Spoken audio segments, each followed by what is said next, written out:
এই 12 বছরের শেষ হয়। লজ্জার বিষয়, ওই ডিপার্টমেন্টের জন্য এটা লজ্জা, আমাদের জন্য দুঃখ, যারা ইউজ করে রাস্তাটা তাদের জন্য দুঃখ, আর যারা এইটা দায় দায়িত্ব তাদের জন্য লজ্জা হওয়া উচিত, তাদের মাথা হেট হওয়া উচিত। Time is important, time is the essence. যাই হোক, বাকি অনেক কিছু হচ্ছে, কিন্তু যেখানে আটকে যাচ্ছে অনেক সময় জিনিসগুলো আটকে যায়, তখন আমি আমার সহকর্মীদের বলবো, বিশেষ করে রাজনৈতিক সহকর্মীদের, আপনারা সেটা দেখভাল করবেন। কারণ অনেকগুলো আমাদের মাননীয় অর্থমন্ত্রী, প্রাক্তন অর্থমন্ত্রী শুরু করেছিলেন বাদাঘাট বাইপাস 2010 সালে, এখনো শেষ হয়, এই 12 বছরের শেষ হয়।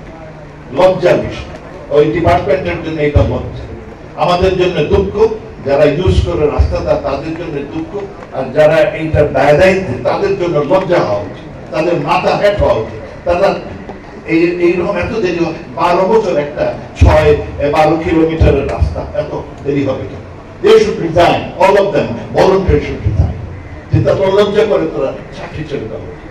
যখন সাউথ কোরিয়াতে প্রেসিডেন্ট পার্ক আসলো, তখন উনি একটা আইন করেছিলেন তাদের দেশে, এটা আমি মাননীয় প্রধানমন্ত্রীকে বলেছি।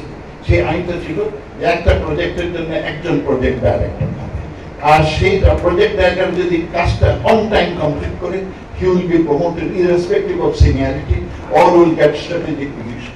আর যদি সেই প্রজেক্ট ডিলে হয়, আর যদি সময় মতো না শেষ হয়, he will be punished, তাকে ডিমোট করা হবে কিংবা চাকরি থেকে বের করে দেওয়া হবে।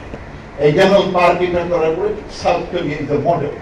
সাউথ কোরিয়াটা দরিদ্র দেশ, আমাদের থেকে দরিদ্র, সে এখন একটা ডলার কান্ট্রি। সম্ভব হয়েছিল এই অ্যাডমিনিস্ট্রেটিভ ম্যানেজমেন্টের জন্য। আমাদের এটা এখন চিন্তা করার সময় এসেছে বলে আমার মনে হয়, because we are doing very well. কিন্তু কোনো কোনো ক্ষেত্রে এই গাফলতি is not acceptable, it is not acceptable.